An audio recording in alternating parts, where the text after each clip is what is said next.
This is the Backcountry Outdoors Barely a Podcast.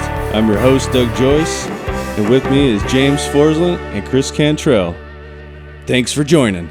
Here we are. We're doing another podcast. I am finally back. I apologize for missing the last couple of podcasts. The guys went and did some awesome shit. We missed you, Doug. You guys went to the Western Hunt Expo this last weekend. Which was awesome. Yeah. Yep. I heard lots of stories. I wish I could have been there to experience it. And by the time this comes out, this will have been like 3 or 4 weeks ago. Yeah, right? Yeah. No shit. Yeah. Because we stacked up some podcasts while we were there. Yeah, because we got at least 2 more before this one. Yep. At least 2 more. Yeah. You guys did a couple where you're down there. Yep. We did Jana, Waller from Skullbound TV. which went really well. And that was really cool because she talked about her grizzly bear hunt up in Alaska with her husband, who they both shot smasher grizzlies, which is Awesome. makes me really jealous. Yeah. But Yeah, it's on our bucket list. Yeah. I immediately started searching outfitters and like tag prices up in Alaska. Oh, we just need the whole Russia thing to calm down, and then we'll go over there. Yeah, that would be great, Doug. It's about a third of the price. Yeah. No But, shit. and then we And then we could go do some of that salmon fishing that Joey was talking about. Oh, yeah. That'd be freaking killer. what did he call those fish up there? He said that they were some form of steelhead. They're like the purest form of steelhead in the world. They're like some giant. Yeah, they're 100 pounds. Yeah. Yeah. Hundos. I don't know what that fish is. Joey, just comment on this. And Yeah, say, thanks, Joey. Tell us what it is. But and Yeah, then we'll do better the next time you come on a podcast. We'll make sure to not fuck it up. Then we did a podcast with Caribou Gear, Mm-hmm. which was really cool. And you guys did that in the Caribou Gear booth, right? Mhm. Yeah. Yeah, At the show. which was awesome. And there's like, if you watch it, there's people like walking in front of the camera because we're like in the middle of their booth. Yeah. Right. And like, dude, people are so clueless too. Yeah. By the way, I was like, Yeah. what's wrong with these people? Like, it's usually old guys. It's totally old guys. Like, they're just like, fuck that. they already Just got like- a bag of shit, too. They're like, they Oh, bought yeah. everything in the deal, and they're just like, There's just one more thing they got to carry around. Oh, yeah. Right? Yeah. Well, it's like first thing in the morning, dude. You can tell they already hit up like 10 things to get their free shit and their free Yeah. stickers. Yeah. They probably have 100 keychains in a bag, you know? It's just like, they're the guys that are walking in front of the camera, too. Yeah. It went really well, though. So, Doug, you weren't there, but we got him when you first walk in. Right on the left is the very first booth you see is Caribou Gear, and so I had texted the owner, and I've never met these people. They're not on the internet, so I don't know what they look like. So I just walked in the booth, and I'm like looking around, and I'm like, well, there's one younger guy in here that I've been texting someone who's younger and male. So I just walk up and I'm like, hi, I'm Chris. And the guy's like, Who? oh, hey. And I'm like, That took him a minute. yeah. And he's like, oh, we've been texting back and forth. I'm like, yeah, it's nice to finally meet you. Obviously, he didn't think I look the way I look, Yeah. good or bad. Yeah. But freaking fantastic people. Like, the owner and his son were there, and Were they expecting a much younger man? I'm guessing so. Probably not Santa Claus, which is fine. This is a young man's game. One of these days, we're going to fuck with some people, and we go, oh, hey, I'm Chris. Yeah, Yeah. That's what and then he'll say, I'm James. Yeah. yeah. So I've aged a lot in the last few years. Hey, Brian Call has a fair amount of gray as well, although he's He jacked does. out of his mind, though. Yep. He's way more jacked in person. That hurt my feelings. He's very cut, I would say. Super cut, yeah. I wouldn't say he's not massive, but he's just No, he's cut. Dude. He's lean. He's pretty muscly, too. Like he's got some pipes on him. Yeah. I mean, he's no Chris Cantrell, but he's doing all right, It was hard to talk. We wanted to talk to him, but there's Dude, there's people lined up. people like bombarded him the entire time. Talk to me when you could squeeze 180 pounds. I think you got him beat on that. Yeah. Mm-hmm. And then we did a podcast with Hal as well. Yeah. But I think that's going to be on their platform. Yeah. It might come out on our platform. I don't know. Yeah, it's okay.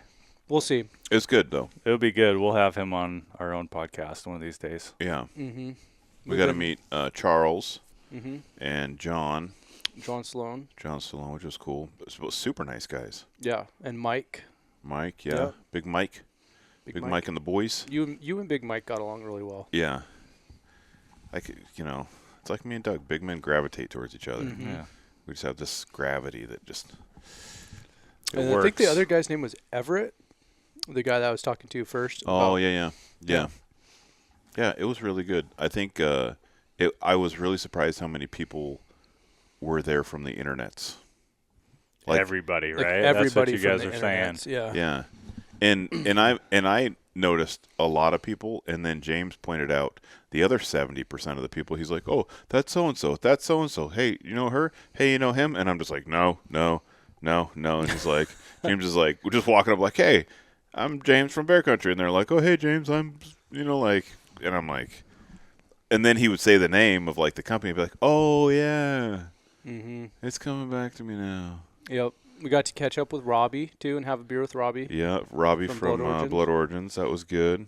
Met the Stuck in the Rut boys. Mm-hmm. That was fine. Good old Adam Grinda. I got to see Grenda. Tom, and yeah, we met all the Stuck in the Rut guys, which was cool because I really like their page as well. Big predator hunting guys. Yeah, it was fun to see Grenda because I had Chris fanboyed a little bit. Yeah, James knows this. I had messaged him because he's obviously a large man as well, not as big as Doug and myself, but still a big guy, right? Mm-hmm. And you don't realize like how big someone is or whatever, and so we Until you meet him in person. Yeah, Mm-hmm. and don't get me wrong, like Adam Grenda's a big guy, but like there were some guys there that was like, holy shit, dude. There was one guy that was like 7 foot there, Oh yeah, giant. he was a big cowboy guy. Yeah, there was a bunch of big Chris, look dudes at there. that guy. He's freaking huge. Yeah, It's like Andre the Giant was Yeah. a cowboy. but I had sent Grenda like a thing, like, hey, like almost a year ago, I think.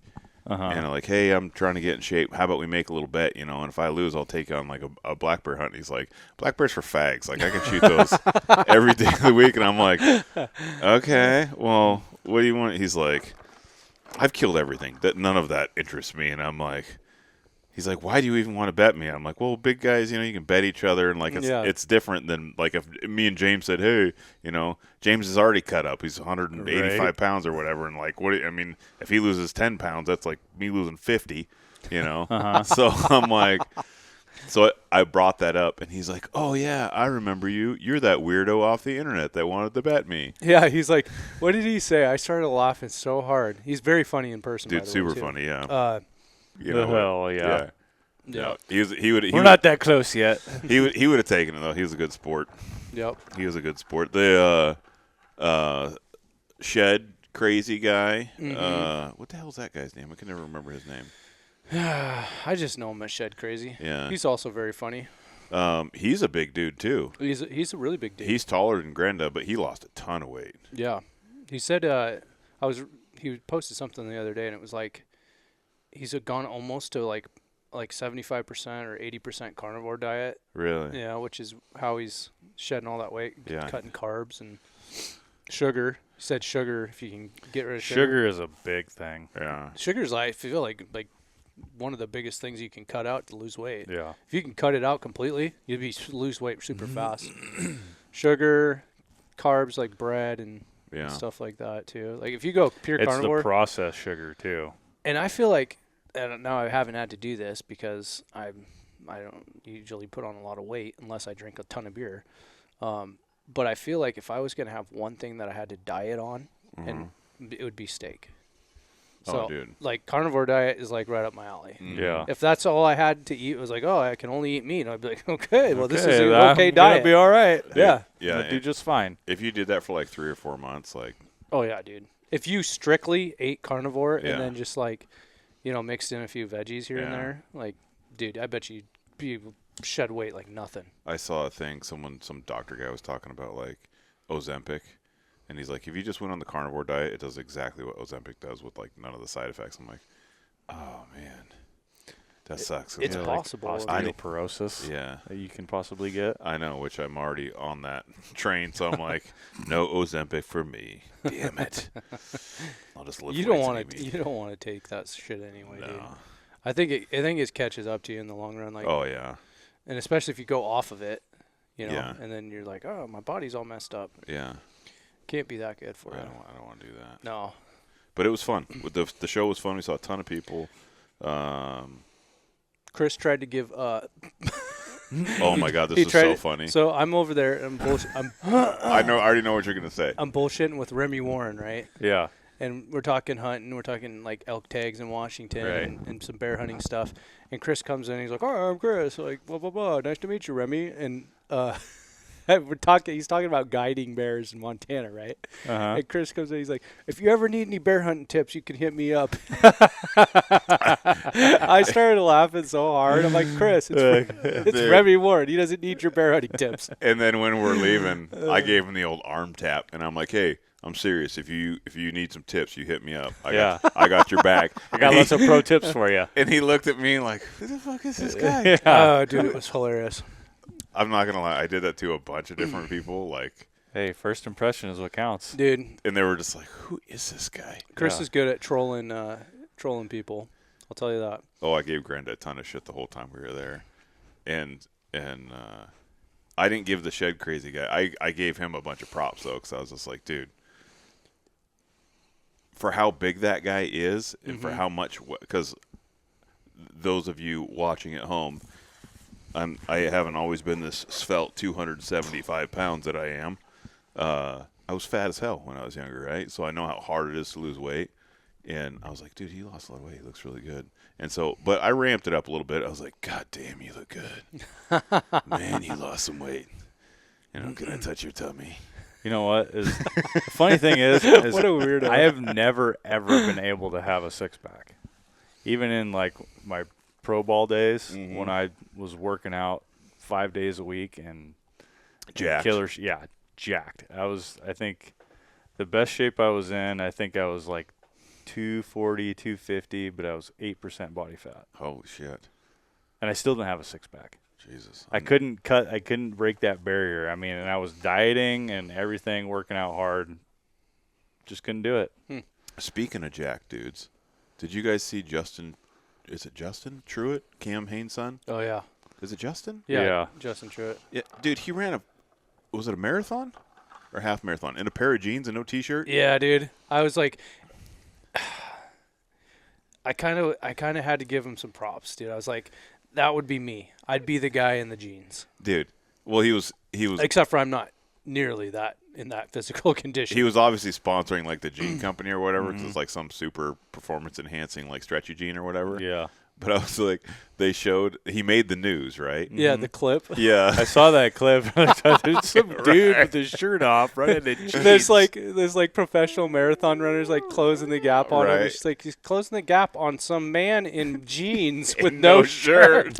Oh, dude, that's classic. Yeah, they're like overdressed on the bottom. Congratulations, underdressed on the top. Justin. That's just Dude. That's badass. Dude, that guy's a fucking. I mean, Oh, and then he just broke the pull-up like record 2 weeks ago, right? Yeah. He broke the world record again. Yeah, For the second time. Was it 10,001 or something? he did? 10,001. Yeah, pull-ups in 24 And you see his freaking hands? See, they look Why? like a hamburger. And his Why? hands were swollen like a balloon. I just want to know why.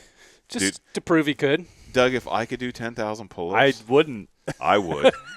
I could do like 3, Doug. I could tell you Dude. multiple things that I would rather be doing than doing 10,000 pull-ups in a day. I can tell you that. I'd like to break some world records. I don't think pull-ups on that on Hell my list no. of world records. Fuck no. Pull-ups will never ever be on the world record for me. I mean, but then again, if I knew I could, I don't know, and then you set the record and then someone beat it, wouldn't you kind of want to get it back, I guess? I don't know. I think if you're that good at something, you just do it. Yeah. That's pretty amazing. I used to be able to do a fuckload of pull-ups, but Dude, I've never been able to do a fuckload. now of I grab a bar and I feel like my arms are going to pop out of the socket. My left shoulder always pops in the morning when I stretch, and I'm like the day I do pull-ups, I'm like, oh, this is going to suck. Yeah. It's like, here we go. And like my fingers pop and my wrist pop and everything pops. I'm like, oh, this is totally worth it. Oh, man, I was getting sweaty in that jacket. My Numa puffy jacket. Oh. Speaking of, I got my Numa, what's this one called? The Gunderson? Gunnison. Gunnison? Gunnison hoodie. Dude, I freaking love this thing. Merino wool. I love the shit out of this thing. Yeah, Dude. that thing is badass. Yeah, I was out showing houses in this They're today. also very like if you get the solids, they're They have a camo one too. It's kind of classy, huh? Yeah, it is. No, seriously, this is what I wore showing houses today. Oh, and they're super. It's super nice. Does it have a thumb hole on that one too? It does. I don't do that because I feel. I do mine sometimes. I put my fingers to the thumb hole. I could put my hands in my pockets like this. Yep. You know. But it doesn't look like a hoodie. Yeah, it doesn't it look looks like a nice dress shirt. Yeah. I probably have food on it right now. Look at that. Nice little Numa plug. Yeah. Thanks, Numa. I do like their stuff. Yeah, I do too. I do like their stuff. Yeah, wear the shit out of their cold stuff. Oh, dude. Yeah. The bibs. Yeah, we're great. The bibs this year.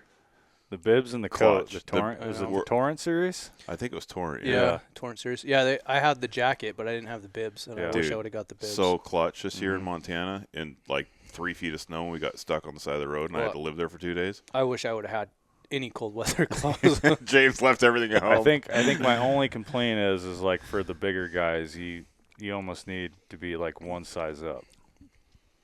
Like if you're gonna get their stuff, I feel like one size up from what you normally wear. Yeah. I feel like would be. I don't remember what size I got. I think we ended up getting 2X and everything. Yeah. Which I think was the biggest that they had available. Really nice. Yeah, really nice. I mean, the stuff worked great. It's easy to put on. Yeah. It's quiet. Well, they have a really good cold weather set, and they have a really good warm weather set. Because their warm weather stuff like that, we wore that in September a lot, in August, bear hunting. And, dude, like on our elk hunt, that was like the go-to, the Gunnison that hoodie. was pretty much all we wore in the elk hunt. And, I mean, we hiked so much, sweated our asses off. Yeah. For 5 days. We kept talking about that. Still didn't stink. Yeah, because it has that scent. Doesn't that blow your mind? Scent technology. Yeah. Uh-huh. I don't know what it is that they do to it, but And we sweated hard in those things. Like sweat just like rolling off our face. Mm-hmm. I like my cold, James knows when we were in Montana, dude, it gets so freaking cold. And when you're plugging through the snow, so I used to wear the Cabela's, like the Berber, the Ultimate, pants and coat, which is nice because it was warm, but it would like collect snow real bad. And then I blow the crotch out of the pants constantly, because they have like a wind shear thing in there. Every single pair I own, because they would sag down and then just blow the crotch out.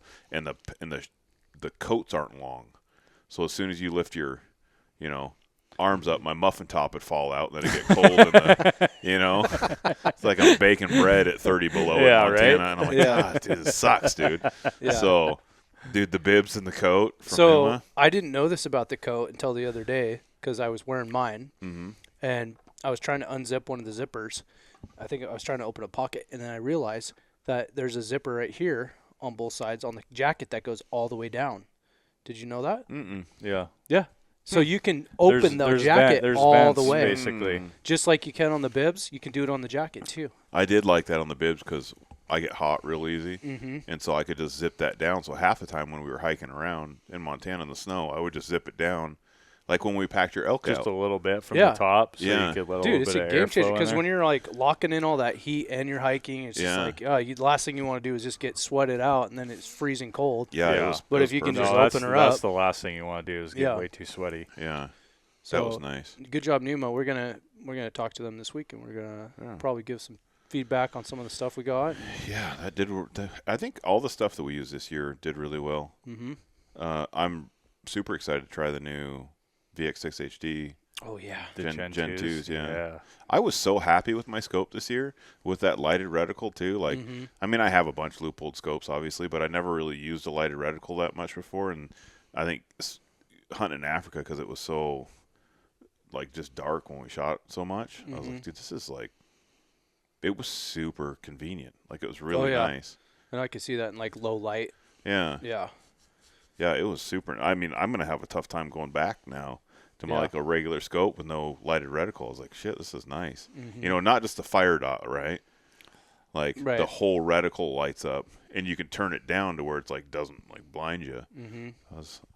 I'm pretty excited about using that this year. Kind of a game changer. And then they came out the Gen 2, which has the turret actually has a toolless pop off like little lever. Didn't he say that it also has a leveling capability too? Yeah, it's like if you're at a level, it'll start it'll blinking blink. at you. Yeah. Yep, which is And really my dad was asking me about super that. cool. He was like super fascinated about all that. Mm-hmm. It's pretty good, dude. Technology's crazy, man. Mhm. Like the shit they're coming up with now just blows I my mean, mind. I've never thought about. I mean, it's kind of if I was shooting a long range and I had a long time to set up, I would think about being level.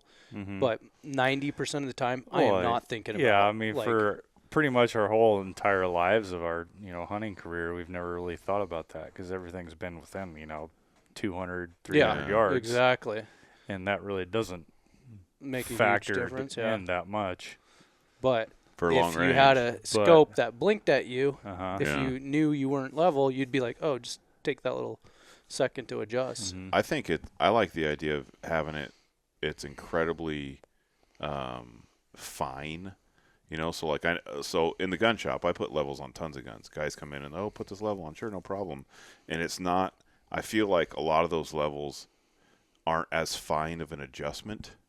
And the thing is, as soon as you break that cheek weld to come off your scope and look at your level and you get back on there, I guarantee you that level moves. There's no freaking way, right? Mhm. And I don't think, just me anyways, like I don't think I could see the level very well and keep my sight picture and be everything perfectly, the same, right? So I like the idea of just looking through the scope.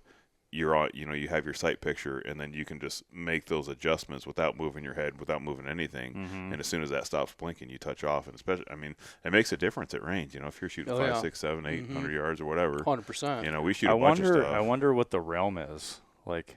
1%. It's 1%. I think it's 1%. Yeah. That's a lot. Yeah. Yeah. So it's like. Built anything over 500 yards, it can be.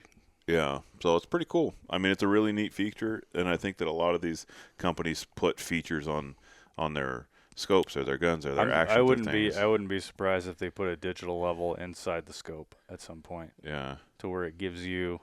Well, that's basically what it's doing. Yeah, it is basically, but it's not giving you like the real readout. time. Yeah. Right. Mm-hmm. It's coming. It's I mean, coming. look at some of the.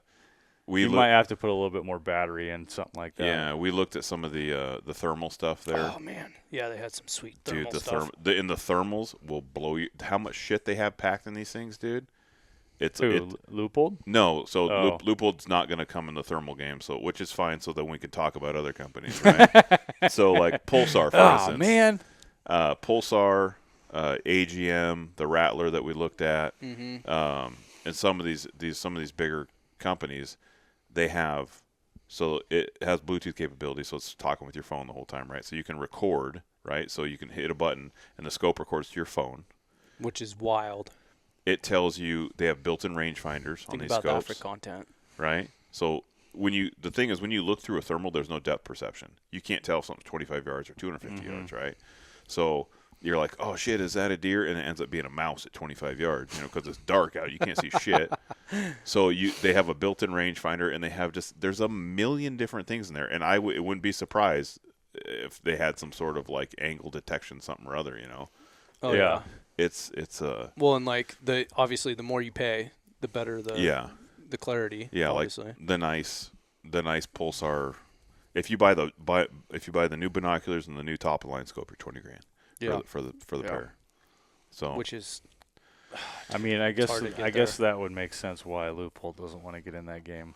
That's a lot of overhead. It's probably a ton of work too Yeah. to build a product like that and be able to put it out at an Right. affordable price that people are going to actually buy it. Yeah. yeah, And it's then- I can't imagine it being a high volume product. Like how many people are No. going to buy a $10,000 scope, $10 Yeah. Yeah, binoculars? exactly.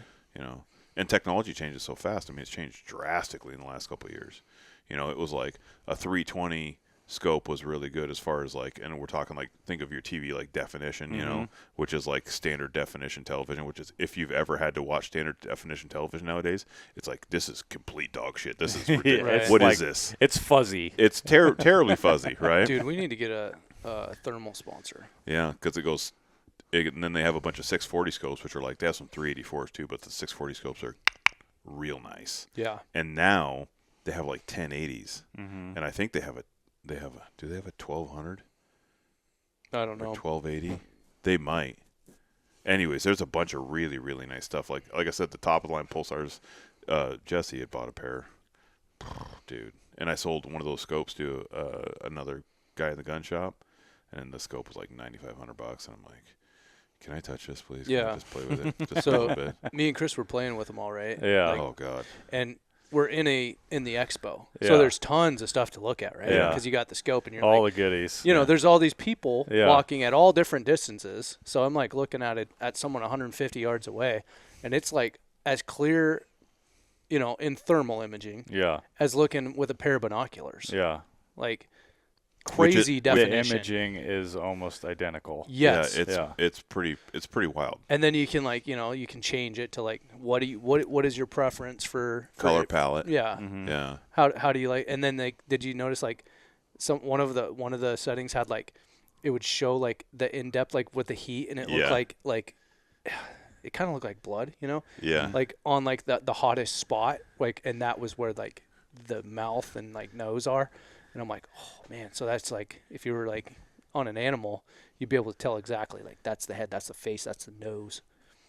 It's just crazy. It's that detailed. So Very detailed. I didn't tell you this, but when you were talking to the buck guy, Yeah. I'm across the street, and I think it was was it Trigicon maybe? Yeah, Trigicon had a booth there, and I was over talking, and they had like a third party guy, some random optic shop selling stuff there, and I'm chatting him up, and I'm like, oh yeah, you know, this and that, and I told him that. So yeah, I sold some Pulsar stuff out of the shop. You know, it's really nice. And he goes, yeah, have you seen the new stuff? And I go, yeah, my neighbor bought one. Holy crap, it's nice. And he goes, we were at, I don't remember, some show in on the East Coast, and he goes, this is how good it is. We're in the show, and we're looking around at the people's faces, and all like the old rich ladies that had a bunch of Botox, you could see the dark spots, the black cold spots in their face where the Botox was at. And I was like, bullshit. He's like, I swear to God, you could see the Botox injections in people's faces. Wow. With the thermals. I'm like, dude, that's Did I rad. believe it? Yeah. Yeah, that's crazy. I was like, man. I bet you there's a lot of ladies in there that had Botox. Dude. Doug, there was so many ladies that had Botox. I was shocked. Dude. You see them take a drink, and then water just starts falling out of their Out of their face. There's just big lips. Just giant bolt-ons. You're just like, whoa. There was a lot. Well, you can imagine there's a lot of money walking around at the expo. There's a lot of hunts being booked, and Yeah. you know, Yeah. people are spending some big money there. All the internet celebrities were there. Yep. All the internet celebrities, including us. Including us, except for me. I had a great, super awkward encounter with Matt Best. So he's there. I felt bad too because he's there with his family, his wife, and he's pulling like this deal with this kid. And I look at him, and he looks at me, and he just looks away. And I don't break eye contact, like I'm still staring at him. And he looks back, and he looks away, and you can tell. And he's like, "Oh fuck." So he's like, looks up, and he's like, "Oh hey, how you doing, guys?" Like I'm sure he gets it all. I mean, he's Matt fucking Best, Yeah. dude. Like. You know, and I'm like, "Hey man, how you doing?" I just, you know, talking to him about Black Rifle Coffee and stuff. And I'm pretty close, right? We're closer than James and I. And I'm looking at this guy, dude. His beard is perfectly like coiffed and cut. And I'm looking at this man, and I'm going, dude, he doesn't have a single pore on his face. He's got like Tom Cruise skin, and I'm like, Jesus, you got nice skin. And and that's what I'm thinking in my mind, and it's throwing me off the conversation because he's a big burly like tattooed jack dude, you know. And I'm just like, why is your skin so nice, Oh boy. Well, Doug's met him before. Oh boy, Chris. dude? His skin's so nice, bro. It's Chris always takes it to the awkward He stage. does. When Hey, he does the same to Rob. He's like, he's so handsome. Like, yeah, it always makes. It's funny because I think at first Robbie would be like, man, what is this guy? Like, he's always like super creepy and Yeah. stuff. But now he just like falls into it and leans You just into have it. to know it. Oh, You yeah. just have to know it. He knows his personality now. oh yeah. I'm like, hey man, I left. the Once we're friends, it's all good. yeah, I'm like, Yeah. Robbie, I left my wife and my kid at home. It's just us now. Yeah. And he's like, I left my wife and my kids at home too. I'm like, let's go get some beers. Like, gosh, you guys always make it so weird. Dude, he's so funny. He's a good dude though. I just like listening to him talk, dude. He's got such a great South African accent's awesome. His new the new film project that he's working on, which I'm not going to spoil because I don't think I'm supposed to. Sounds pretty cool. Dude, it's gonna be really good. It's going to be really cool. Mm-hmm. He's made some really cool films already, and this one's going to be up there too. You know, he makes really good films. Yeah. Like, I'm like National Geographic quality, like Right. That Lionheart, dude. dude, That film was super good. really good. Super good. If you guys haven't watched that, you should go to the internets Mm-hmm. and just Google Lionheart. And I Blood think Origins. it was like imperative that came out when it did too, right before the whole Colorado thing. Didn't he won some awards for that or something, didn't he? I know it was in like a film thing. I think it won like some some film award stuff. That's pretty good for being in the Dude, hunting space. I you know? mean, the other one that I just watched of his, I think it was Wire and Water. That one was really good Oh, too I in haven't seen that Africa. one. I haven't You seen should that watch that one. That one's really good too. Huh. They're all really good, dude. Because I think that he has a good, like he's really good at pointing the film in the right direction Right. and then dragging it through the process so it looks the right way. Yeah. I mean, that's like 90% of it, right, Doug? It has the right message. Yeah. He knows how to get through and make it resonate with people. Yeah. Is what That's key is, presenting the message that you want to present and people understand it. Yeah. That's why I got you two guys, because I'm not good at that. Chris would be like, all of our films are shooting stuff in the face. Yeah, that's what I do. That's what I He'd do. be like, well, Chris, that's not exactly the message we're trying to get out here. Yeah. Sometimes I just need some guidance, boys. I watched a few of the stuff from Africa. Mm-hmm. Did you get to watch some of it? There was a lot of shooting in the face. Was there? Yes, there was. Dude, I like shooting stuff. That this would is be gonna be good. that would be the off-camera stuff. Yeah. Well, it's gonna be good. This The- Africa films things, I'm Yeah. excited. I think not only is the film going to be really good, but I have so much other like 10-minute YouTube type, deals. It's going to be really good. Like, oh, what are we doing today? Oh, Chris is shooting this. I'm sure we'll have some short episodes. Yeah. So that story you were talking about with the hippo, right? Yeah. You told me that there was this ginormous, huge man that came out and like helped, right? Yeah. Oh, With the dude. Oh, yeah. Yeah. Dude. So you saw him? I saw him. He is so big. Was he really big? He is like almost twice the size of the normal Really? South African down there. Dude, this guy is... So are we talking like David and Goliath big? Dude, I'm not shitting you. So- Have you ever put your What hand... about, you know who Big John is? You know the story of Big John? Yeah. Big Yeah. John down in the coal mines? I don't know. Something like that, sure. Just think of a huge dude. Okay. Dude. Yeah. And he just nonchalantly he would grab and touch things and like try to like move stuff that like probably would take like 4 or 5 people to do. Okay. So Doug's just as enamored by the Spanish Chris Dude, was. I got to see this. So to put this in perspective, What was the guy's name? I'm trying to remember now. It's gonna kill me. It was Big something, I'm sure. So we're on this. They call them farms there, right? So we're on this giant like 40,000 acre ranch, right? And we're hunting all this stuff, and he's they have a lot of workers, right? Because they got a lot of shit to take care of. So the guy goes, oh, I got this one guy, whatever his name is. He's a great guy. He's strong. This and that. Call him Big John. Yeah, we'll call him Big John for now. Okay. And like, I'm not a small man, 6'4", 275-ish, right? And I stood next to this guy, and I felt like a baby. I shook his hand, and I've never felt more inadequate in my life. His fingers wrapped around my hand in like crisscross applesauce over the top of each other, and I'm like, dude, I'm not shitting you. His hands were twice the size. This is not an exaggeration. They were twice as long as my hands. So if you were going in one of those slapping competitions, you would die. He would take your head off. He would take your head clean off your body, dude. Like, I'm not kidding. Like my from here to here, and what's funny is like in the video, it's like nonchalant, like what he's doing. Oh, dude, just. Meh. You know how some people are just genetically strong Yeah. too. Yeah. Like, I'm not a genetically strong person. I lift weights all the time. Dude, I am such a baby. I can't lift shit. This guy was so. I saw him pick stuff up like out of the back of the truck. Like, so when you shoot something, it goes in the back of the pickup truck, guts and all. Just and you're whacking and stacking, right?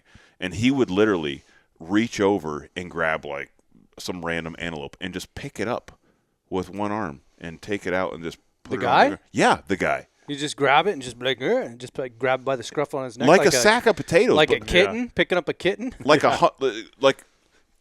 let's say 150-pound animal. Yeah. And he would just pick it up straight armed and just pick it up and take it out of the back of the truck. And I would sit there and piss my pants and go, fuck, I hope this guy likes me, because. Well, it's funny because that point where like the tractor like ran out of fuel, right? So I got to that point and they were like trying to unhook the hippo from the tractor. Yeah, with the chain. From the chain. And the guy, he's standing underneath it just like he's literally almost moving the hippo by himself. 4,000 pounds. 4,000 pounds, like trying to pick this chain up enough to get enough slack. And I'm like, holy shit. And like all the tractor's moving, the fucking hippo's moving. I'm like, dude. That's crazy. Huge, man. And when the tractor, it has like 8-foot tires on it. I mean, that's how big this tractor is. Yeah. You got to climb a ladder to get in the top of this tractor, and there's a huge cab that sits on top, and everything's moving. And we're just like, Jesus Christ, this guy could kill us all right now if he wanted to. Like, I always be like, hey, thank you so much, Yes, sir. Thank you, sir. Thank you so much, sir. Sir, thank you, Yeah. Dude, it was amazing. I can't wait to see this footage. Oh, my God. And the guy was, dude, he was just the sweetest freaking guy. Yeah, he looked just like a giant, gentle giant. Yeah. One of the first questions I asked the guy, I was like, is he married? And he's like, yeah. I go, please tell me he has children. And he goes, he has like 5 or 6 children or something like that. And I'm like, thank God. You need more. We need more of those guys because that is amazing to watch. Yeah. Yeah, Dude. that guy's got crazy genetics. Holy crap. Yeah. Big John. Big John. I shit you not, he is twice the size of all of the workers. Mm-hmm. Really? Yeah. Dude, he's a big dude. Dang. A giant man. Giant man. Well, that was one of the first stories that Chris told me when we got back was like this guy. It was like, oh, tell me about the hippos and the crocodiles, and he's like, and there was this guy. And there was this guy. Dude, he was so He was a big. giant. I was just like, I want to be on this guy's good side. We're hanging out and drinking at night, and obviously he's not in there drinking or anything, but I'm just like, man, if this guy wanted to just like snatch me up when I walk out the door and just snap me in half. Someone says, like the PH says, hey, one of these Americans is getting a little out of hand, and then he comes just come walking in in. He'd have to like he could slap me with 2 fingers and probably knock me out. I'd be like, all right, okay. Just wake up on the floor. I'm like, that was embarrassing. What happened? Not doing that again. That's so funny. Dude, Africa was incredible. I was just thinking about that because we were talking about a bunch of the cat hunter mag guy. Yeah. What was his name?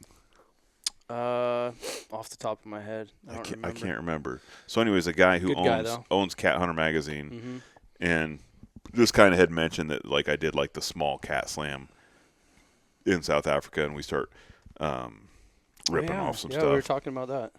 And he's like, obviously a very intelligent guy, because I'm like, oh yeah, I got a caracal, and I got a serval, and I got a genet.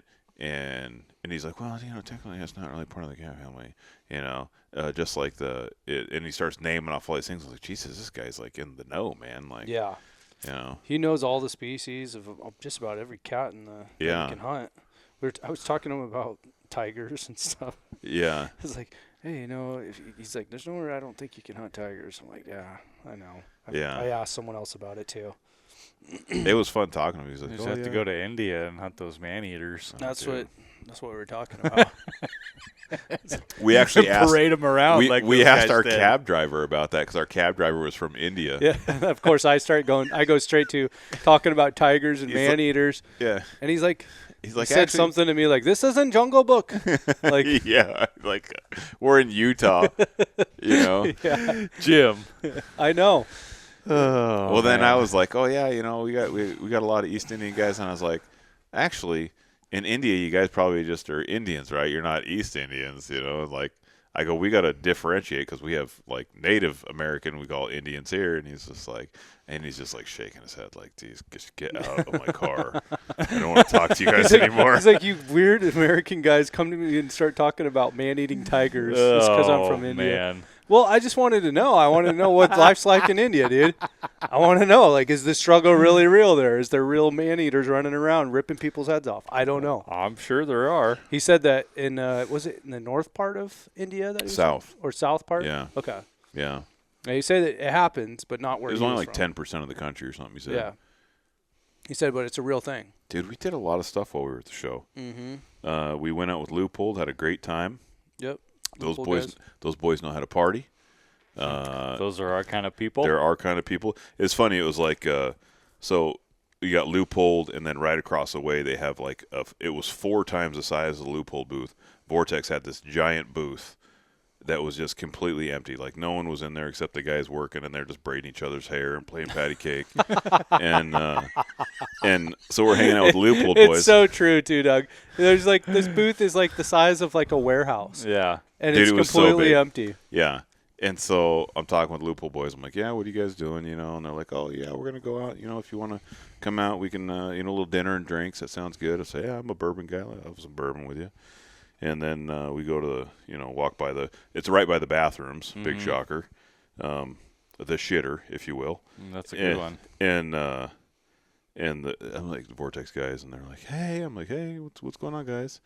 And just like, they stopped doing patty cake. And like, oh, you guys, interested in the, and I'm like, not really. And they're like, oh, what are you doing tonight? You guys want to go out? We're going out for like manis and petties. And I'm like, I'm not going to get my nails painted tonight, so I'm just going to hang out with the Loopold guys instead. Can we take you guys out? Buy you guys a couple Cosmos? I think it was Appletinis, actually, was the Vortex guys' wheelhouse. Talking to you, Shed Crazy. Yeah. He did have a Vortex hat on. I didn't give him shit. Speaking of, so Oh yeah, I forgot about that. so Colby Moorhead, right? The guy who owns Bear Hunter magazine now. Uh-huh. We run into him. We're talking because I've been talking with him for a while. Yeah. And I'm like, oh, hey, Colby, nice to finally meet you in person, And Chris comes up and he's wearing a Vortex shirt, right? And then Chris goes, I'll take you over to Loopold right now and I'll buy you a new shirt and you can take that one off. I did. And he's just like, First time I ever met Vortex the guy. So sorry, if you're listening to this, Colby, sorry. My friend is completely out of control. This is how Backcountry rolls. This is We how we blow roll. people's door off. To be fair, he took it really well. He did. Yeah, he took it in stride, and I was He like, just all right. like giggled and laughed at it. It was like, yeah, that's okay. what sets people apart, Yeah. It's all like for if you fun, can't dude. take it as a joke, then Yeah. it's like we don't want. I was like, all right, association this guy's pretty cool. Yeah. Yeah. Because otherwise, there's a lot of guys that'd be like, screw you, man. Yeah. But Shout out to you Colby. got You gotta take a joke. We'll get you to the good side, buddy. We'll do some work. Yeah. What did he say to you? Something about collecting rings? Or Oh something? yeah, he's gonna say he's gonna put me in his phone as Sonic. Sonic. Yeah, because I'll be collecting them rings, them gold rings. Them gold rings. Dude, I'm all about them gold rings, Yeah. baby. That was funny. Yeah, leave it to Chris, dude. You always make it super awkward. Every Always- time. dude. On purpose. You know how many times I've had to unbury him from his awkward conversations? I mean, we compliment each other well in conversation usually, but I'd say about 1 out of 10 times he ends up starting off on a super awkward note, and I have to unbury him because he goes too far sometimes. Well, like when you ran Maddie down. Oh yeah. Dude, he's like, this place is packed. He just takes off, right? And he's in cowboy boots. So I'm waiting for him to eat shit because it's all slippery. And he's like running through the crowd. And he's like, come on. And I'm like, I'm not going that fast, bro. And so I catch up and I see him talking to this gal. And I don't recognize her at first. And she turns around and she's tall as shit, dude. She's like, dude, damn near 6 feet tall, I feel like. She is super tall. And I look her in the face and I'm like, Maddie? She's like, yeah. I'm like, man, you're taller than I thought you'd be. And it was just like came out, and it wasn't like rude or anything. Yeah. But then he stands there for a second. Yeah. And he doesn't have anything to say after That's that. And it. she's like, and she goes, just heavy breathing, just and then she goes, okay. and I'm like, oh, And I'm like, all right, let me get my shovel and start digging him out of this hole he just got himself in. well, I was caught off guard. I'm like, I didn't, we zoomed before, right? Yeah. And you just expect women to be like 5'6", and I was like, holy shit, you're tall. Mm-hmm. She's a tall lady. Yeah, super nice lady too. I like Maddie. What else did we do there? We went to sheep camp. Oh yeah, we went to sheep camp. James talked me into buying the big package because he's good with his money and terrible with mine. So I bought the half price package and I made him get the big package. Yeah. He's like, oh, you buy the $500 worth of tickets, and I'm like, okay. Dude, I thought for sure we were gonna win. Well, I didn't know you had to fill. It took me 2 days to fill the tickets out. Yeah, Because you have to fill out each one. Every yeah. single one with name and 'Cause it's like- state and phone so- number. think of the Washington Sheep Show, Mm-hmm. but it's instead of giving away one hunt like that, Oh, dude. they're giving away how many did they do? 10 or I 12? think there was 10 hunts, yeah. And then they There was gave away a the lot. bonus one, which was the heads or tails, which was super fun, by the way. Dude, yeah. And then I think they gave away everything. They had like stone sheep, they had Rocky Doll. Mountain, they had doll, they had one that was like a combo doll caribou. They had, Oh, I wanted that one. dude, it was like, it would have been sweet. Dude. And the closest we got was the heads or tails, and I think I made it maybe within like, I don't know, the top 200. And Chris got eliminated right away. Dude, It's like, we stand up, and I'm like, all right. I'm like, okay, we got this. And James goes, hey, let's just do opposite. That way we make sure one of us wins. And I'm like, okay. Everyone always starts heads, right? So I'm like, he starts heads. I'm like, okay, I'll start tails. And the first one comes with heads. And so I sit down, and James is like, you suck. And I'm like, you told me to do that. Big bag. So I lost first round. And then I think I went like 3 more rounds maybe. Oh, dude. And then got eliminated. There was a guy at our table that made it like within the top 20. Yeah. And he was like all the way down to the top 20, and right before they took everyone up on stage to do like the last few, Yeah. and then he got eliminated. How many people were in there, you think? Oh, dude, there had to have been at least 1,500 to 1,700 people. I think it was sold out at 1,700 people. Dude, there were so many people in there. Yeah. It was wild. We walked in, and we walked in before, like, it said doors open at 9, starts at 11. So we walked in at like 10:45. Dude, not a seat left. Not a seat. We had to like weasel our way into this table. There were some, the super nice guys from Utah. Yeah. We're walking by, and they could tell, like, we're just like deer in headlights. I'm like, oh my God, there's so many people here. Where are we going to sit? And I'm like, I'm tired. I want to sit down. Yeah. And that was Saturday, right? Saturday, yep. Yeah, so I'm super hungover. And you just found a couple seats. No, that we walk by, and the guys are like, hey, you guys looking for some seats? And I'm like, huh, what? Yeah, seats, good, yeah. And Taylor Powell was there too from Stanwood, and he's just like, hey, what are you guys doing here? Like, oh, we're going to the sheep show. And so Like, me too. He's like, me too. So We like, can hey, be just sheep camp friends. grabbed another chair, and we just Yep. sat down and met all the guys. Super nice. Yeah. They started following us on Backcountry. Nice. Yeah. Nice guys. The one guy shoots giant mule deer there, dude. Yeah. Smashers. Yeah. I looked him up on the Instagram when he started following us. Yeah, It was like his front page was like a really nice buck. yeah, I was like, man, Washington sucks yeah, for mule deer anyway. yeah. It was dude. Dude, they got like that's like, it's nothing to shoot a 180-inch mule deer in Utah. Yeah. I mean, I think that's But probably that's a draw, though, isn't it? no. They can get over the counter. Yeah, so where he was hunting, it was just over the counter. It's archery only. Oh. Mhm. But he's just a lot like of archery only hunts. he was talking about. Wasn't he talking about getting his son in on a 190-inch deer? Yeah, I think so. Yeah, and he's just like, oh, we didn't get it that year, but we'll go back next year and get him. And I'm like, Mhm. huh. You're like, yeah, we have 120-inch deer. I'm like, I shoot 90-inch deer.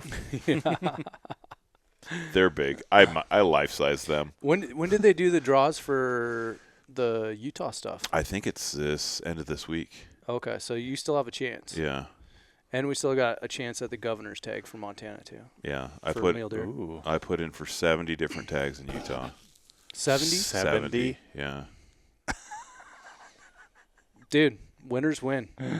Yeah, 70 Either that or tags. we piss a lot of money away. Yeah. Yeah. And that was just that one draw. I put in for other tags besides that, but yeah. Yeah. Mm-hmm. Yeah, so that we put in for the governor's tag for Montana. I got 70 Utah tags. I put in for all those sheep tags, didn't get shit. I put in for the Howl. Mm-hmm. I bought their $300 Elk Bros package or whatever. Mm-hmm. And so that was for an elk hunt and a bear hunt. Yep. So we'll see if that happens. I don't know when they were doing the bear draw. I don't know. That might be already gone Oh yeah. because they had a thing that they were. Yeah, they probably But did. where it at is the end.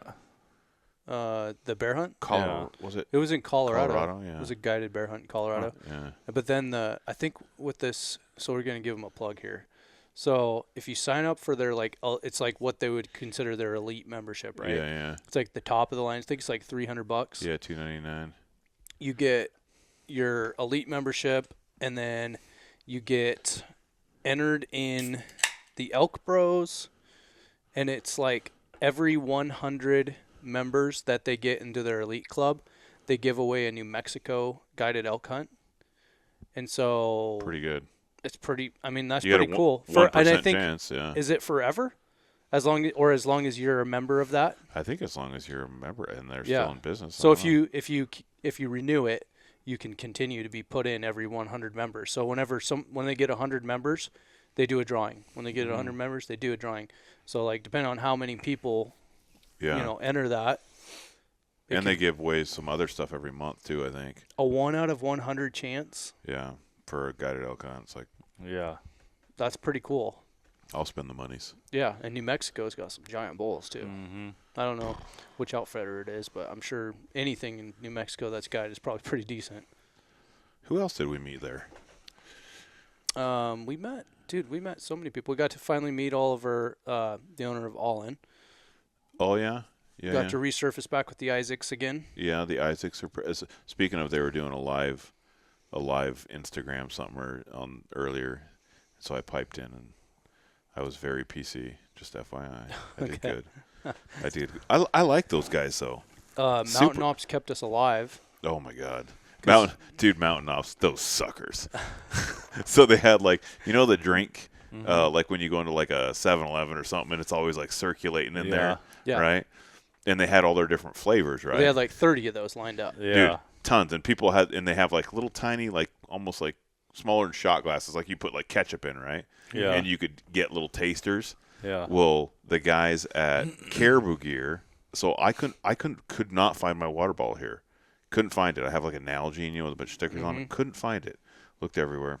So I go there and I'm like, I gotta make sure I drink water because it's cold. There's no moisture in the air. I'm gonna be dehydrated. We walk how many miles a day do you think we walked?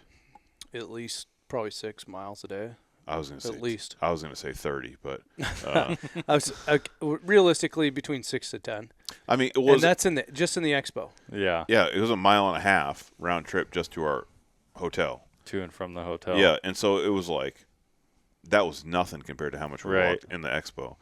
So the guys at Ted Jr. at Caribou Gear is like, yeah, I'll give you a water bottle. So he gave me his nice Caribou Nalgene, and I put water in there. I got the Costco liquid IVs. I'm slamming those, fighting the hangover. And we were walking around, and I go past the loophole booth, and I see all these people lined up. I'm like, what are they doing over there? And we walked up, and it was like James was saying, there's 30. There's so many of these things, and they're all running, and there's every flavor. Dude, every flavor. And so I walk up, and there's some old dude who's like, this is the best flavor over here. And it was the Diet Eva Shockey one. Mm-hmm. And I'm like, I like Eva Shockey. So. It was a strawberry lemonade, wasn't it? I have no idea. Yeah. It just said Eva Shockey, and I went straight for it. And it was delicious flavor. The Diet one. Dude, it was super tasty. Filled up my entire water bottle. And then we did that over and over again. With the multiple times. Dude, and I think it was pre-workout. It probably had 8,000 milligrams of caffeine. And I walked. Well, yeah, that's the perfect way to get everybody cracked out. Dude, an event like that. It was so good. So hey, shout out to Mountain Ops. Thanks for letting me be a DGen because it was. Oh, dude, we were total DGen. Saved my life. Our water bottles. Saved my my life. Everyone's got these little tester cups, these little tiny things, and they're and we're just filling up our whole Nalgene of it. Dude, it was so good. Dude, it was awesome. It was really tasty too. It was surprisingly tasty. Mm-hmm. Yeah. Yep. Yeah, my Costco pre-workout over there that's sitting in our bar tastes like dog shit. It's terrible. It's so bad. It's really bad, but it works. Yeah. So, yeah, maybe I'll switch them out now. We'll see. I don't know. Yep. Yeah. So there's still a chance that we could win some hunts. Still a chance. So yeah. We still got Washington draws that we can maybe get something going. Hopefully. Yeah. So we got draws left. We got Washington State. Yep. Which Washington State draws aren't until the end of next month, right? Yeah.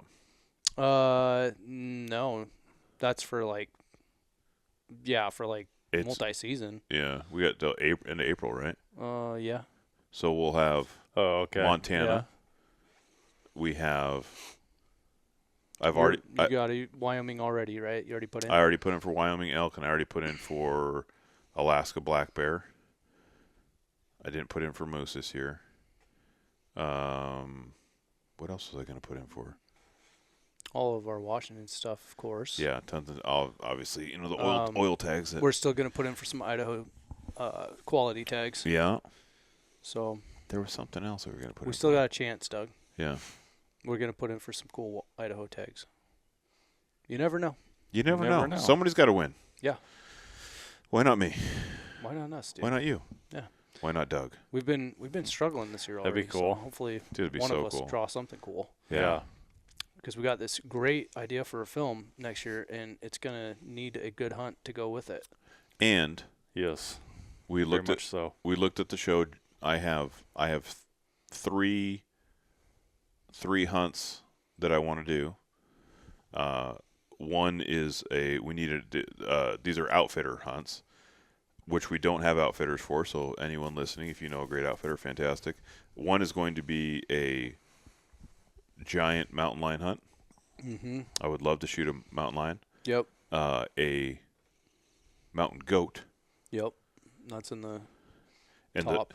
And the third one, we talked with the Rivets at the show. They said they have giant, like legit giant black bears, like well over 7 feet. They said their average is 7 foot, Yeah. Dude. nose to tail. So, if their average is 7 foot, we want 8 footers, Could you imagine an 8 foot black bear? nose to tail. Douglas. Doug, you're not picking that up. Doug. Yeah. Doug. It's gonna be awesome. So that's on my hit list. If I can pick it up, it's too small. Mm-hmm. Yeah, I need to start. That's the new gauge. Yeah. Doug can pick it up. It's too small, Oh, guys. dude. I'm gonna have to start saving a lot of pennies. Dude, I gotta quit spending so Come much on, money. XRP. Yeah, need the XRP. If you're into crypto, I need it to go through the moon. Because if that happens, then I can go on the hunts I want to go. Yeah, and I'm a Shib guy, so if you get the Shibu Inu, push that to the roof. Chris talked me into buying a bunch of shit when it was the hot thing, and it all went to shit. Just like Black Rifle, dude. I bought it at 15. And I think I might have bought more above that. And then I bought it all the way down. I bought it at 12, and I bought it at 10, and I bought it at 8, and I bought it at 5, and now it's like $2.50. Follow me for more financial advice. Chris Cantrell's cryptocurrency genius. Oh, dude, so bad. Super bad. Well, should we tell some hunting stuff? Talk some hunting stories? I think Yeah, we need what to were we break talking it up about? a You're little bit. talking about. I wanted to, what was like- a wild story that you were. You were talking about. You wanted to tell your Bigfoot story. Yeah, I want to hear Chris's wildest story first, though. Can't be one that you've told before, though. Like wild, This is why we need a Or- whiteboard, because I don't remember this stuff. or like a really like your funniest story. Do you have one in mind, Doug? That you can tell?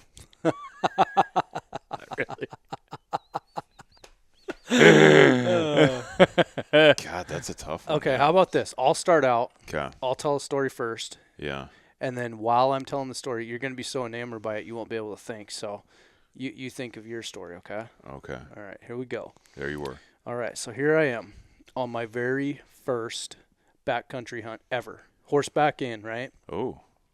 Very excited. I haven't been on a horseback backcountry hunt yet. So we pack in, it's 13 miles in to camp, and we have like this nice, beautiful, serene meadow. And we go off trail a bit to get the camp drop. Yeah. So it's a mule string. So we got like 13 mules. How many guys? 3 guys. Your buddies. Yep. Okay. And we go in, and Time of year, snow on the ground? it's September. Okay, no snow. No snow. September elk hunting. So it's like Ooh. second week. Archery? September. Yep. Archery. Okay. Go in. It's getting cold at night, so it's frosty, but during the day it gets warm. Okay. Do a whole wall tent thing. Nice setup. Like we spared no expense at packing in all of our gear because Nice. it was going to be for 12 days, I think. Ooh, solid hunt. Yeah. So That's a good one. we brought in rifles, so that we could be early. You know, we were going in like 3 days early, so we were going to hunt bears, and then we were going to switch over to archery for elk. Ooh, after that. So nice. I like it. So we had plenty of time. Multi-purpose. Yep. Multifunctional. So we're. I think you should bring a rifle no matter what. I think you should bring a rifle if it's bear season and you're archery hunting like in the backcountry. Always bring a rifle. Now you can't hunt with a rifle and a bow at the same time while you're archery hunting, but you can. No, you know, it doesn't hurt to have a little extra protection when you're in the backwoods too. Right. Doug and I always bring 2 guns. Which will get us to the story, and this is going to be a wild story, and people can judge me for whatever. I'm judging you right now. It's going to be hard to believe. So you either believe it or you don't. you either believe it or you don't. I don't really care. Everyone's just clicking unfollow, unfollow, unfollow. So I think I'm just going to fast forward. I'm not going to tell like the in detail part of like. Oh, come on. Chris Cantrell the shit out of this Oh, thing. God. Okay, so. Just drag it We're out. already dragging on already. We might just get to the point. Okay. So first couple days, I think first day I shot a bear, right? Mm-hmm. Up in the high alpine blueberry fields. Beautiful, serene setting. Really? Just gorgeous. I'll make Doug put a picture of it on the podcast so that Nice. we can set the tone here, right? Okay. Mm-hmm. Black, color phase? Jet black. Ooh, And that in itself is a wild story, which, yeah, okay, I'll tell it. So, Yes. so we spot this bear from like, I swear it was like 1.5 miles away. That's probably 2 miles. Drop 2,000 foot elevation decrease Ooh. down to the bottom, Ooh. about a 1/2 mile across, and then it's about another 3,000 foot elevation gain up to where this bear is. And it's 1.5 hours before dark. So geez. literally ran down the mountain through a big old boulder chute, like almost broke my ankle multiple times. Get down to the bottom, zoom over there, get to the bottom, and it's like the bear's up there, but it's like 500 yards. For me at the time, I'm shooting a 308 Model 700. Yeah. I'm not taking that shot. So I climbed up the mountain, and just before dark got in a shooting position. This is PCO, pre-Cantrell Outdoors. Oh, yeah. Yeah. Yeah. Nowadays, I would just set up from there. Yeah. Easy peasy, 100%. dude. Yeah. Yeah. Yeah. But I hike up to where this bear is. Bear's not there. I'm like, damn it. You know, like I blew him out or I can't see him because, you know, the hill, the way the hills go, sometimes you get into a position, it's not what you think it is. Yeah, the way it's rounded, Oh, yeah. everything changes. And it is Yeah. steep as in like I'm looking for the bear and I'm looking like this Yeah. up the hill. Yeah. And finally, I see him and he pops out. But the way he pops out, he's like 50 yards. Oh, shit. Yeah. And I'm just like, oh, there he is. And I just like throw up cowboy style. And it just folds him, starts rolling. Well, he's rolling right towards me. And he gets maybe to like 10 yards. And all of a sudden, he catches his feet. Oh, yeah. And then he's barreling straight at me. Oh, shit. And I'm just like, shit. And I just had him in my scope, and all I see is black. And I touch off again, hit him in the middle of the back, folded him again. And he's rolling so fast, I literally have like just enough time to jump backwards out of the way so he doesn't hit me and knock me off the mountain. And he just rolls past me into these trees down below. And I'm just like, holy shit, that was wild. And so I was just like, I was jacked, of course, you know. Oh, So yeah. I got this bear. And so we took some pictures and packed him out of there. And that was a hell night because it was like once I realized how far down we were in that hole. Oh, dude, we got back at like 2 a.m. You know, it's one of those times where you're like, your body's like almost giving out on the way back, and you're like, why am I doing this to myself? And It's not worth it. Is this really worth it? Is this how I want to spend my time? Yeah. But we get him back, and so the next morning, like we were able to sleep in because it was before opener for elk, and so fast forward, we hunt elk for a few days after that, and I'm not having any luck. Everyone else is in elk all the time, but I was in the shittiest places. Like they're like, you could have this stand over here in this little shithole where there's no elk, and so I can't hunt the way I want to hunt, which is get out of that tree stand and start hiking everywhere. Yeah. Because they're like, oh, you'll blow everything out, and then everything will be all screwed up there. Oh, so it's like a guided deal. No, it's not guided at all. It's just the way that these guys were hunting. Oh, okay. They had a certain way they wanted to hunt them, which was over a tree stand with like, and they'd bring like a salt lick. Yeah, salt lick up or whatever. Okay. And dump some salt. And so like it's just a lot of patience. Like yeah. I'm not known for that. Not in James' wheelhouse. Right. No. It's not in my wheelhouse. I'd never hunt that way again. Yeah. So come we're about 6 days in probably. You know, granted, remember, we're 13 miles in. There's no one up there. I think we ran into one guy the whole time we were there, and it was a hiker, like just hiking through. And I'm laying in the tent, and it's like probably midnight-ish, and I get woke up by something, and I'm laying there, and it sounds like, the only way I can describe it is if someone came into our camp area and took like a 2x4 and started beating a giant like Douglas spruce tree right next to like where we're camped. And this goes on for like a couple minutes. I woke up to it and was like, what in the hell is that sound? And I'm thinking everyone in the tent that's in there with me is hearing the same thing, but I'm not saying anything because I'm just like, I'm kind of like a little startled, a little shocked by the sound. Yeah.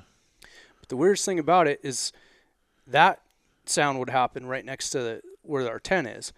But then off in the distance, like what sounded like it was up on the ridge up above from like where I shot that bear from him, almost like a mile away. Right. You could hear that exact same sound echoing off, and it would be in synchrony. It would go on for a minute, then it would start by our tent again, then it would go off again, but it was constantly moving.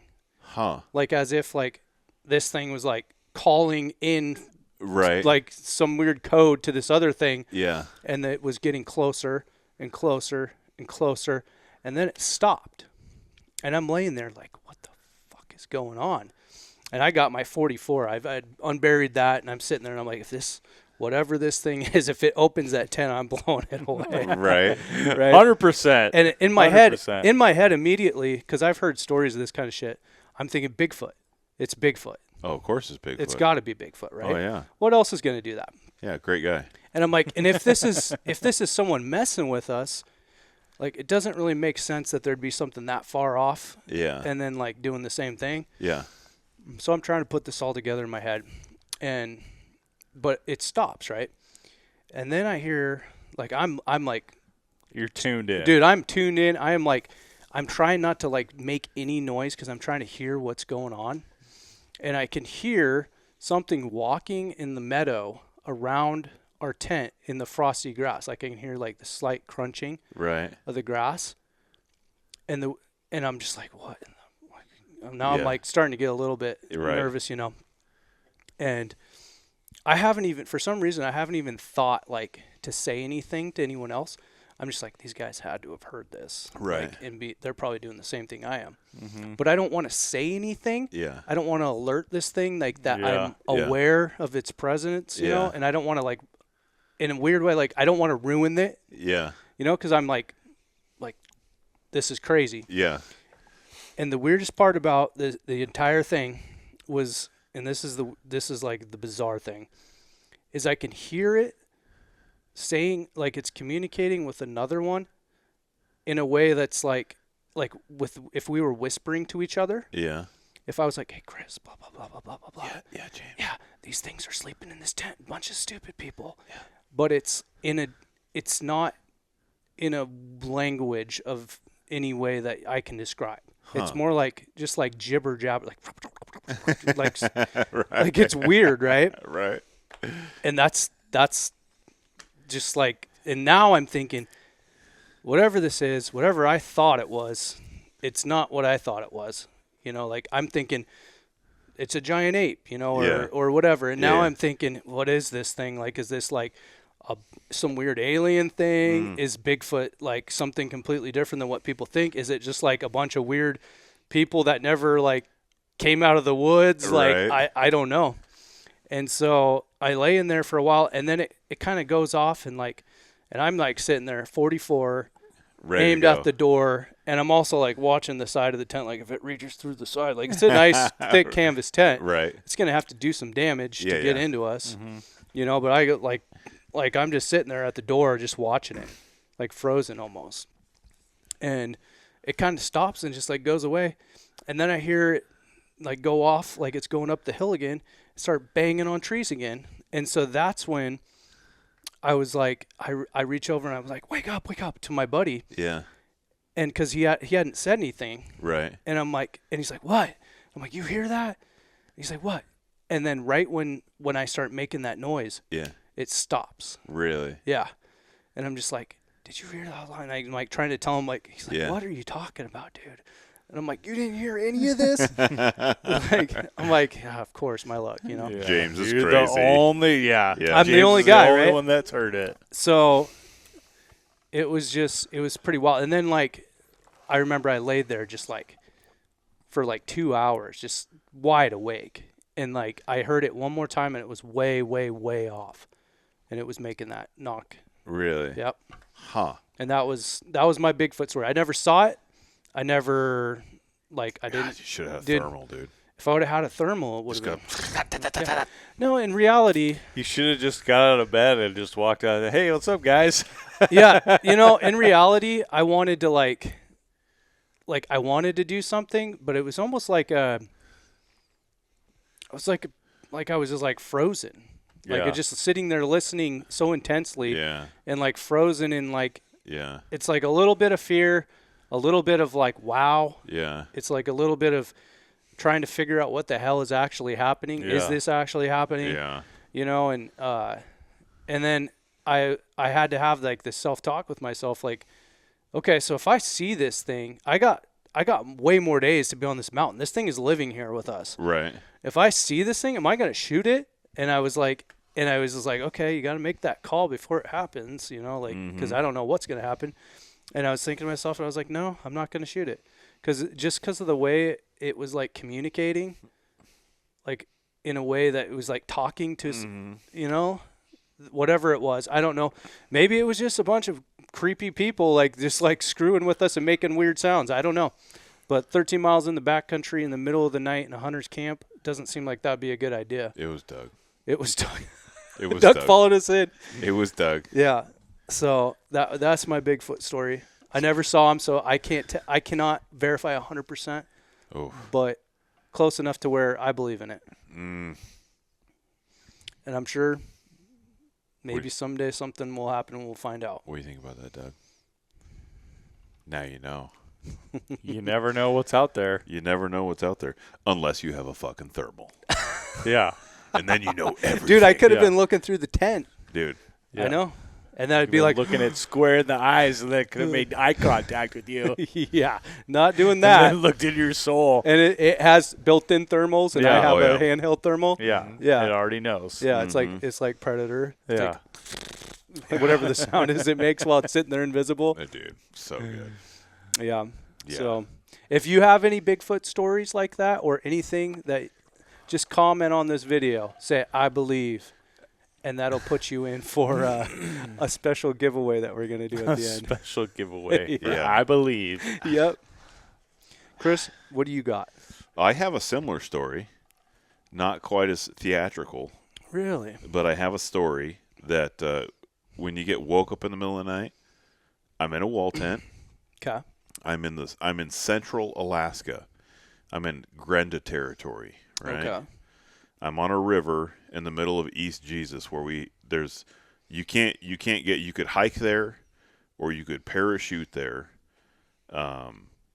We took an airboat up a river because the river's so like rocky in spots, like you can't take a regular boat up. So we take this airboat way, way, way up the river, and I had shot a moose a couple years prior in Montana, and we heard that there was like giant bulls in this area. So we take this boat up, this airboat, and we get set up camp. Dude, it's stunning, by the way. Mm-hmm. Like the river comes down, it's this big bend, and we had hunted there previously, didn't kill anything, but like caught all these grayling and we're eating grayling. Dude, this is a magical place, right?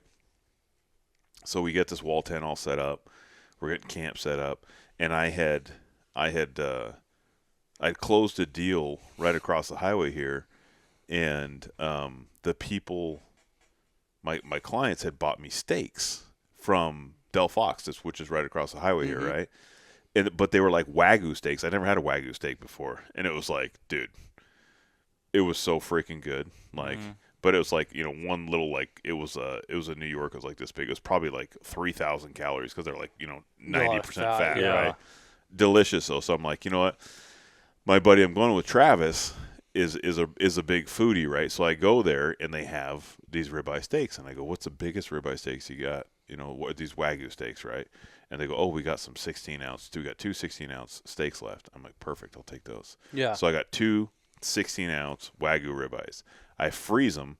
I put them in my backpack and take them through security up to Alaska. We set up camp. We're in the middle of East Jesus, Alaska. Good for you. And we cook these giant Wagyu ribeye steaks, right? I don't know what the caloric count on them was, but holy shit, right? I'm still packing fat around from them. Of course, we have some bourbons and some beers, and then we go to bed. So we're in this little wall tent, and I'm laying there, and I'm hard. Like, I'm sleeping. Oh, dude, I am so asleep. Like, you know, huge dinner, couple drinks. And I remember I wake up, I'm laying on and I never sleep on my back. And I fell asleep you could tell that I ate and drank too much because I'm sleeping on my back. And I wake up, and all I hear is Travis, Travis is a little tiny guy, right? Itty bitty tiny guy. And he's got this giant, huge nose that can put out the loudest snores you've ever heard on the face of planet Earth. Dude, he's snoring like a steel, like an old steel, like an 064, like a big bore steel, right? With that popping sound. Pop, pop, pop, dude, pop. And I'm just like, Jesus, like, and so that's what I wake up to is him snoring, very aggressive, right? Yeah. No sound should come out of a man that small, and I'm like, Jesus, and my bed is parallel to the edge of the tent, right? So my left hand could touch the tent wall. I'm right against it. Obviously, I'm like hanging off both sides of the cot because I'm morbidly obese. and I hear all of a sudden it like, because you wake up from a dead sleep, you're kind of like it takes a second, right? Yeah, and I'm you're like so far out of it. Yeah, and I'm like, God damn it, Travis, shut the fuck. Why are you snoring so loud? Jesus, you know. And then I hear something outside of the tent to my left, and the tent is 6 inches from my left ear, right?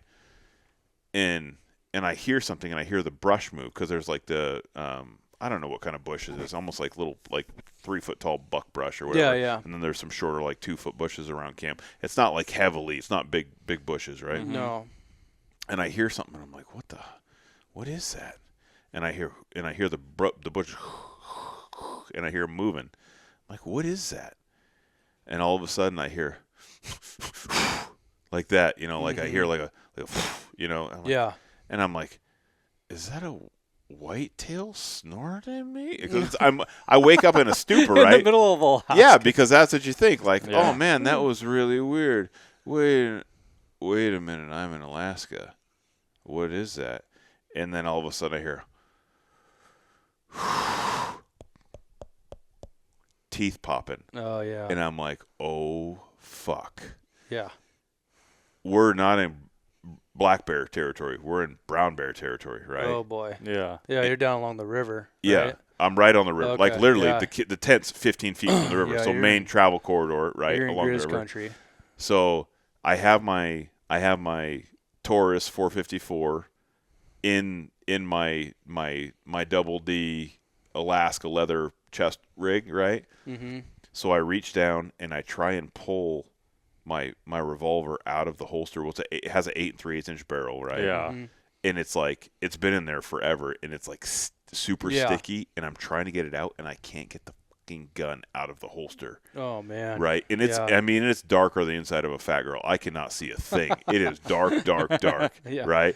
Yeah. And so I'm fumbling around. I finally get my 454 out of the holster, and I'm still laying on my back in the tent. So as I reach down on the ground, picked it up with my right hand, I pull it up. I gotta get my left hand. I get it off. This bear is right next to me now. The tent's like moving from the bear like breathing on it and pushing its head against it, and it's popping its jaws. It's furious because Travis is over here like an asshole, snoring like a steel like crazy. chainsaw. Yeah. And so this bear's thinking like, oh, someone in there wants to fight me, right? Because Yeah. Travis sounds like he's an 800-pound grizzly bear, Right. you know, and he's a 140-pound man who snores Yeah. horribly. And so and then I'm thinking, crap, now I got to shoot a 1/2-inch hole through the side of Travis's tent, and I don't want to shoot a grizzly bear. I don't know there's going to be paperwork, you know? Yeah. And I'm just thinking like, okay, what do I do? And I'm laying there and it feels like a million minutes have gone by, but this bear is just out there and he's breathing and now he's not moving and he's right next, and like he's probably not even a foot from my shoulder on the outside of the tent. And the outside of the tent, like I can feel it moving against my shoulder. I'm like, God damn, here we go. This is where I die. This is going to suck, And like, yeah, here we go. So I have this gun pointed. It's crazy how just a barrier of canvas can just like. Yeah. Oh, yeah. It's pretty wild. That's all that's right? keeping you alive Yeah. there is a slim little tiny piece of fabric. Yeah. And I'm thinking like, dude, I really don't want to get bit by a bear. This is going to suck. You hear of all the bear counterattacks, and I'm like, I only got 5 rounds in my 454 too. It's a good thing that this is before the Revenant came out. Oh my God. Because you would have been probably pulling that trigger. Yeah. Yeah, when like, he shoots it again Revenant. and then it tears him up. Yeah. So I'm like, okay, what do I do here? If he comes through the tent, obviously I'm going to start pulling the trigger, right? Yeah.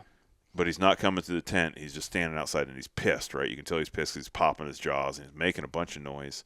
And I got a little tiny Costco flashlight. They're from like Feet Electric, F-E-I-T. If anyone's ever seen these, they're awesome little flashlights. Got little pivoting heads, but they're magnetic. And so I got one stuck to one of the poles that's holding up the wall tent, right? There's 2 poles in this wall tent. And so the one that's right next to me, I reach over and I fumble around, I find the pole, and I slide my hand up the pole real slow, right? And the whole time I'm holding the 454 in my bad hand, and I'm reaching, and I find the flashlight, and I'm like, okay, you can do this. Okay, here we go. And so I switch hands, and I put the flashlight in my left hand, and I'm like, okay, here's what I'm gonna do. I'm gonna turn the flashlight on, and I'm gonna yell and scare the bear away. Or the bear's going to come and eat me. Yeah. And in that case, I'm going to put a bunch of holes in Travis's tent. Yeah. Right? So that's my plan. Yep. And he's still like a freaking asshole over here snoring. Yeah. He's Like so nothing, loud. Like nothing's going on. No idea. And that, I swear to God, that's what's pissing the bear off. The bear's furious, right? Because he can hear. I mean, dude, he snores aggressively. Like his nose is the size of a Coors Light can. And you're in a tent, and they can't figure out what the hell is going on. Yeah. So this bear is pissed. And so this is the best part, right?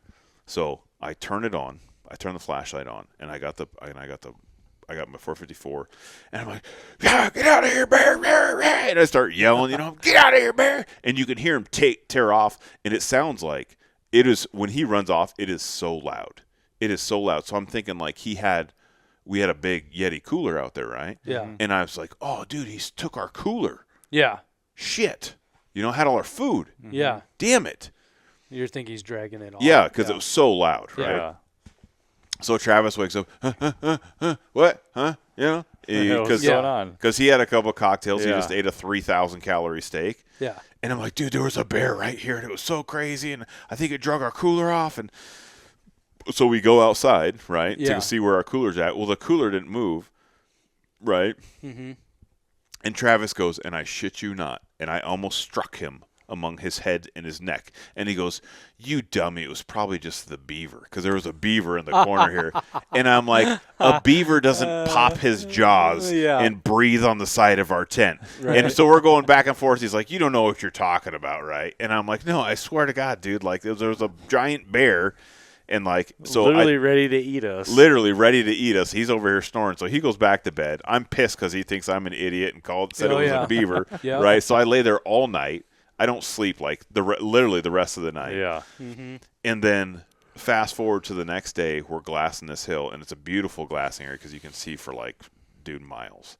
And we look up, and I see all these wolves, and I'm like, oh, dude, I should go make a plan to go kill these wolves. And I'm looking, and I'm glass for more wolves, and I go to the right, and I shit you not, there's a bear with a head the size of a 55-gallon drum staring at us from up on this hill. And I'm like, I told you, that freaking bear is right there. We looked up, dude, this bear was so big. Gosh. And he was so fat that noise when he ran away, I thought it was a cooler because his his belly hung so low. Yeah. That he just dragging. Oh, on dude. everything. Plowing A brush. Yeah. giant bear. Gigantic bear. It's too bad you can't have a non-resident Dude. grizz tag. Oh, I would have put holes in his tent if Yeah. that was a thing. But yeah, so that's my Dude. non-Bigfoot scary middle of the night story. It What was about wild. You, Doug, you have any crazy middle of the night hunting stories that don't involve blackout drunk? I don't know if I have any crazy in the middle of the night stories like that. Do you have any other wild? Not quite on your guys' level. I haven't quite experienced anything quite like that yet. Doug, I'm not gonna lie. We'll get you there, Doug. I've been in a lot of weird places, but I haven't. It was quite pretty scary, experienced Doug. something like that. I'm not gonna that was one of the first times where I was like, man, I was actually scared. Mm-hmm. Like I really was. I was scared. I was like, man, there was a bear like inches from me, and he Not just a bear. I mean, a grizz and a black bear are two different things. Well, when he popped his jaws, Yeah. dude, it was so loud. Mm-hmm. It was so freaking loud, and it was right there, and I'm like, fuck.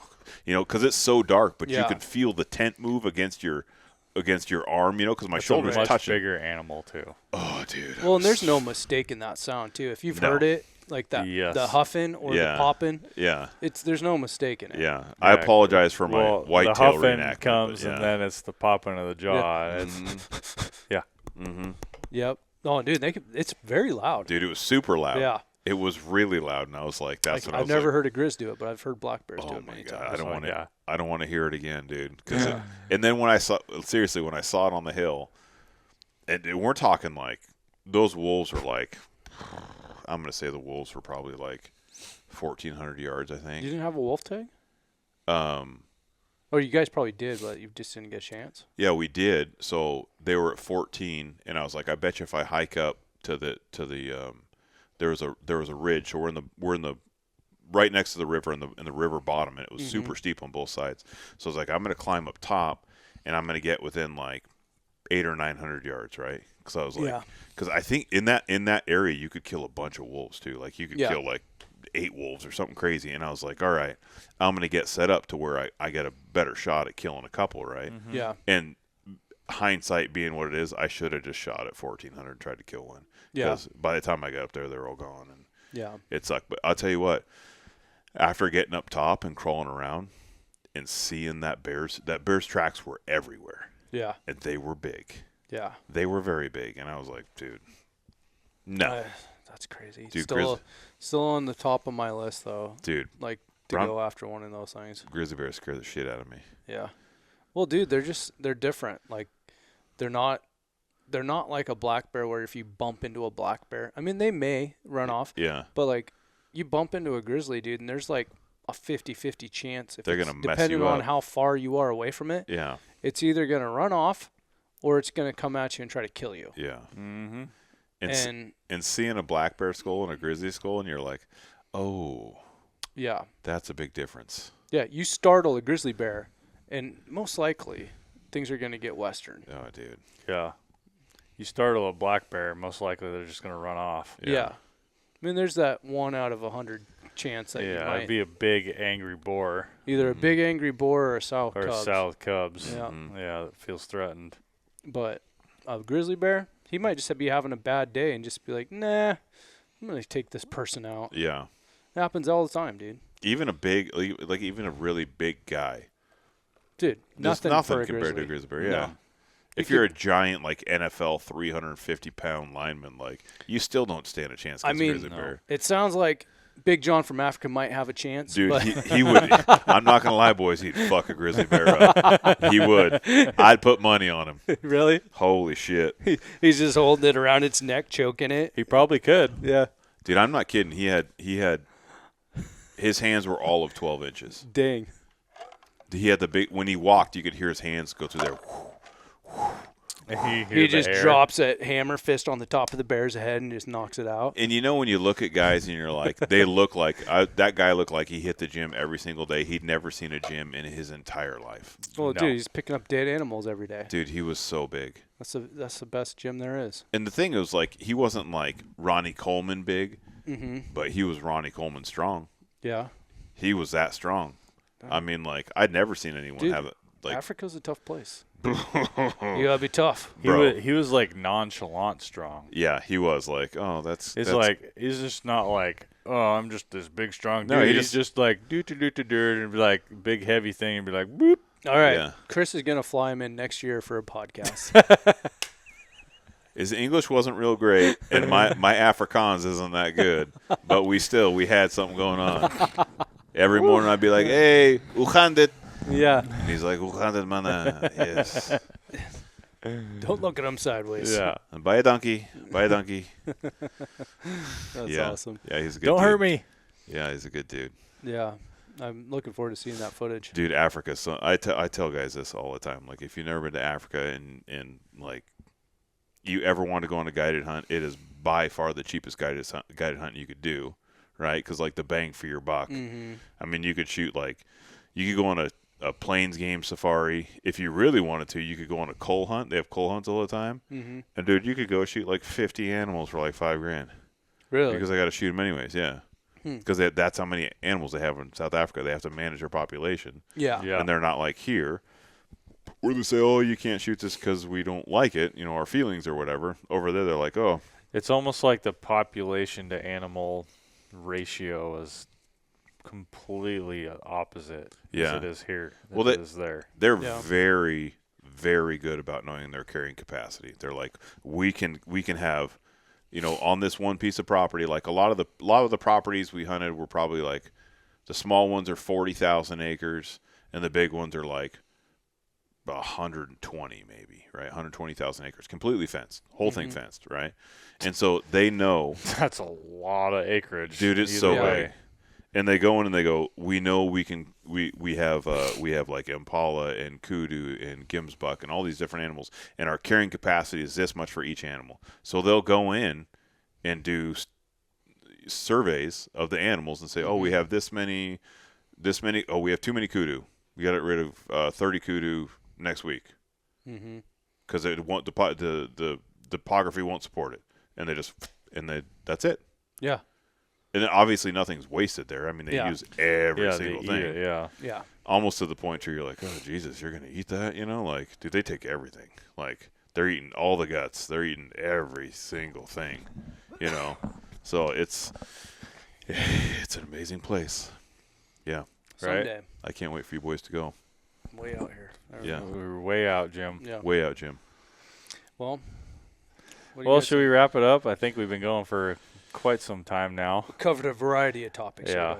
Do we are we doing our sponsors at the end of the podcast thing? You putting a little deal up or? Doug puts it on. It's at the end, yeah. Okay. Every once in a while we'll give it a little shout out. We're going to do a special giveaway. Yeah, we'll do a special giveaway. I know this video is going to probably come out in a couple weeks, but tomorrow we're going to put out the gun build series. So super excited about that. So if you do watch this podcast when this comes out, make sure you hit up our channel and check out the gun build series that me and Chris did. Yeah. Turned out really good. Pretty 300 awesome. PRC custom builds. Yep. Yeah. Nicest rifles on the market. They turned out off the market, I should say. Yeah. Yes. Yeah. Just give Chris Cantrell at Cantrell Outdoors a call. Yeah, yep. I can build you a gun. It was on those guns specifically. We did MDT chassis and magazines.